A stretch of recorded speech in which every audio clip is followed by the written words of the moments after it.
Friends, ನಮಸ್ಕಾರ. ಎಲ್ಲರಿಗೂ ರಮ್ಯಾ ಮನೆ ಅಡುಗೆ ಚಾನಲ್ಗೆ ಸ್ವಾಗತ. ಈ ವಿಡಿಯೋದಲ್ಲಿ ಬ್ರೆಡ್ ಪಕೋಡವನ್ನು ಹೇಗೆ ಮಾಡೋದಂತ ಹೇಳಿ ನೋಡೋಣ. ಸಂಜೆ ಟೈಮಲ್ಲಿ ಏನಾದರೂ ತಿನ್ಬೇಕನ್ನಿಸ್ದಾಗ ಈ ಥರ ಬ್ರೆಡ್ ಪಕೋಡೆಯನ್ನು ಮಾಡ್ಕೊಂಡು ತಿನ್ಬೋದು. ತುಂಬ ಚೆನ್ನಾಗಿರುತ್ತೆ, ಹಾಗೆ ತುಂಬ ಸುಲಭವಾಗಿ ಈ ಬ್ರೆಡ್ ಪಕೋಡನ ಕಡಿಮೆ ಸಮಯದಲ್ಲಿ ಮಾಡ್ಕೊಳ್ಬೋದು. ಇವಾಗ ಹೇಗೆ ಮಾಡೋದಂತ ಹೇಳಿ ನೋಡೋಣ. ಒಂದು ಮಿಕ್ಸರ್ ಜಾರಿಗೆ ಒಂದು ಸ್ವಲ್ಪ ಶುಂಠಿ, ಬೆಳ್ಳುಳ್ಳಿ, ಹಾಗೆ ಖಾರಕ್ಕೋಸ್ಕರ ಒಂದೆರಡು ಹಸಿಮೆಣಸಿನ್ಕಾಯಿ, ಒಂದು ಸ್ವಲ್ಪ ಕರಿಬೇವನ್ನು ತಗೊಂಡಿದ್ದೀನಿ. ಇದನ್ನು ಗ್ರೈಂಡ್ ಮಾಡಿ ಇಟ್ಕೊಳ್ಳೋಣ. ಈ ಕಡೆ ಒಂದು ಕಡೆಗೆ ಎಣ್ಣೆ ಹಾಕ್ಕೊಂಡು ಎಣ್ಣೆ ಕಾಯ್ದ ನಂತರ ಸ್ವಲ್ಪ ಜೀರಿಗೆ, ಹಾಗೆ ನಾವು ಮಾಡಿಟ್ಟಿರುವಂಥ ಮೆಣಸಿನ್ಕಾಯಿ ಪೇಸ್ಟನ್ನ ಹಾಕ್ಕೊಳ್ಳೋಣ. ಅದನ್ನು ಹಾಕ್ಕೊಂಡು ಇವಾಗ ಇದನ್ನು ಚೆನ್ನಾಗಿ ಫ್ರೈ ಮಾಡ್ಕೊಳ್ಳೋಣ. ಸ್ವಲ್ಪ ಹೊತ್ತು ಇದನ್ನು ಫ್ರೈ ಮಾಡಿಕೊಂಡು ನಂತರ ಒಂದು ಸ್ವಲ್ಪ ಅರಿಶಿನ ಪುಡಿ, ಹಾಗೆ ಒಂದು ಸ್ವಲ್ಪ ಧನಿಯಾ ಪೌಡ್ರನ್ನ ಹಾಕ್ಕೊಂಡಿದ್ದೀನಿ. ಹಾಗೆ ಒಂದು ಅರ್ಧ ಚಮಚದಷ್ಟು ಗರಂ ಮಸಾಲ, ಒಂದು ಸ್ವಲ್ಪ ಜೀರಾ ಪೌಡರ್ ಹಾಕ್ಕೊಂಡು ಇವಾಗ ಇದೆಲ್ಲ ಸ್ವಲ್ಪ ಹೊತ್ತು ಫ್ರೈ ಮಾಡ್ಕೊಳ್ಳೋಣ. ಮಸಾಲೆಯನ್ನು ಒಂದು ಸ್ವಲ್ಪ ಹೊತ್ತು ಚೆನ್ನಾಗಿ ಫ್ರೈ ಮಾಡಿಕೊಂಡು ನಂತರ ಕುದಿಸಿಟ್ಟಿರುವಂಥ ಆಲೂಗಡ್ಡೆಯನ್ನು ಈ ಥರ ಕಿವುಚಿ ಹಾಕ್ಕೊಂಡಿದ್ದೀನಿ. ಇವಾಗ ಇದನ್ನು ಚೆನ್ನಾಗಿ ಮಿಕ್ಸ್ ಮಾಡ್ಕೊಳ್ಳೋಣ.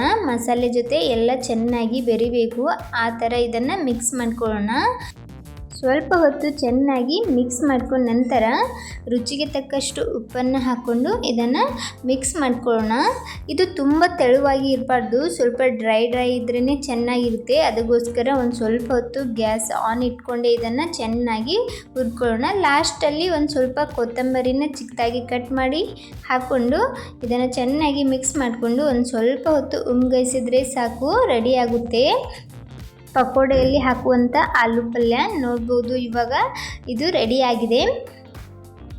ಇದನ್ನು ಒಂದು ಸ್ವಲ್ಪ ಹೊತ್ತು ಆರ್ಲಿಕ್ಕೆ ಬಿಡೋಣ.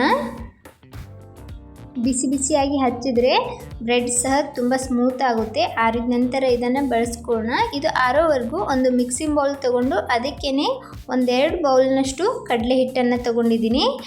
ಹಾಗೆ ಒಂದು ಅರ್ಧ ಚಮಚದಷ್ಟು ಅಜ್ವೈನ್ ಹಾಕ್ಕೊಂಡಿದ್ದೀನಿ. ಒಂದು ಸ್ವಲ್ಪ ಅರಿಶಿನ ಪುಡಿ ಹಾಕ್ಕೊಂಡು ರುಚಿಗೆ ತಕ್ಕಷ್ಟು ಉಪ್ಪನ್ನು ಹಾಕ್ಕೊಂಡು ಮೊದಲಿಗೆ ಇದನ್ನು ಡ್ರೈ ಮಿಕ್ಸ್ ಮಾಡ್ಕೊಳ್ಳೋಣ. ಇದನ್ನೊಮ್ಮೆ ಚೆನ್ನಾಗಿ ಮಿಕ್ಸ್ ಮಾಡಿಬಿಟ್ಟು ನಂತರ ಸ್ವಲ್ಪ ಸ್ವಲ್ಪ ನೀರನ್ನು ಹಾಕ್ತಾ ಹಿಟ್ಟನ್ನು ಕಲಿಸ್ಕೊಳ್ಳೋಣ. ಒಂದೂ ಗಂಟು ಇರಬಾರ್ದು, ಆ ಥರ ಹಿಟ್ಟನ್ನು ಕಲಿಸ್ಕೋಬೇಕಾಗುತ್ತೆ.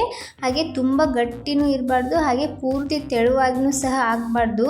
ನಿಧಾನವಾಗಿ ಸ್ವಲ್ಪ ಸ್ವಲ್ಪ ನೀರನ್ನು ಹಾಕುತ್ತಾ ಈ ಹಿಟ್ಟನ್ನು ರೆಡಿ ಮಾಡ್ಕೊಳ್ಳೋಣ. ಬ್ರೆಡ್ ಪಕೋಡ ಮಾಡಲಿಕ್ಕೆ ಹಿಟ್ಟು ತುಂಬ ಗಟ್ಟಿನೂ ಆಗಬಾರ್ದು, ಹಾಗೆ ತುಂಬ ತೆಳುವಾಗಿ ಕೂಡ ಆಗಬಾರ್ದು. ಒಂದು ಮೀಡಿಯಮ್ ಆಗಿ ಈ ಹಿಟ್ಟನ್ನು ಕಲಿಸ್ಕೋಬೇಕಾಗುತ್ತೆ.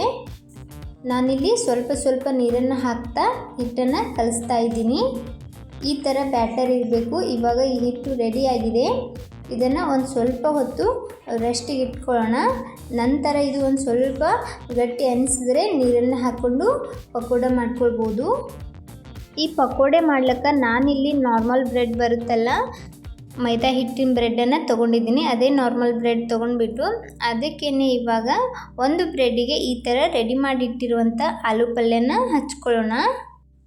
ಇದನ್ನು ಚಮಚಲಿಂದನೂ ಹಚ್ಕೊಳ್ಬೋದು, ಇಲ್ಲಾಂದರೆ ಈ ಥರ ಕೈಯಿಂದನೇ ಎಲ್ಲ ಕಡೆ ಚೆನ್ನಾಗಿ ಸವರ್ಕೊಂಡು ಮೇಲ್ಗಡೆ ಒಂದು ಬ್ರೆಡ್ ಇಟ್ಕೊಂಡ್ರೆ ಆಯಿತು. ಎಲ್ಲ ಬ್ರೆಡ್ಡನ್ನು ಅದೇ ಥರ ಮಾಡ್ಕೊಳ್ಳೋಣ. ನಮಗೆ ಎಷ್ಟು ಬೇಕು ನೋಡಿಕೊಂಡು ಎಲ್ಲನೂ ಅದೇ ಥರ ಪಲ್ಯ ಹಚ್ಚಿಬಿಟ್ಟು ಮೇಲ್ಗಡೆ ಒಂದು ಬ್ರೆಡ್ ಇಟ್ಟು ರೆಡಿ ಮಾಡಿ ಇಟ್ಕೊಳ್ಳೋಣ. ನೋಡ್ಬೋದು ನಾನಿಲ್ಲಿ ಎಲ್ಲನೂ ರೆಡಿ ಮಾಡಿಟ್ಟಿದ್ದೀನಿ. ಇವಾಗ ಯಾವ ಶೇಪಲ್ಲಿ ನಿಮಗೆ ಪಕೋಡ ಬೇಕು ಆ ಶೇಪಲ್ಲಿ ಇದನ್ನು ಕಟ್ ಮಾಡಿಕೊಂಡ್ರೆ ಆಯಿತು. ನಾನಿಲ್ಲಿ ಈ ಥರ ಕಟ್ ಮಾಡ್ತಾಯಿದ್ದೀನಿ. ಎಲ್ಲ ಬ್ರೆಡ್ಡನ್ನು ಅದೇ ಥರ ಕಟ್ ಮಾಡಿಟ್ಕೊಳ್ಳಿ. ನೋಡ್ಬೋದು ಇಲ್ಲಿ ಎಲ್ಲನೂ ಒಂದೇ ಶೇಪಲ್ಲಿ ಕಟ್ ಮಾಡಿ ಇಟ್ಟಿದ್ದೀನಿ.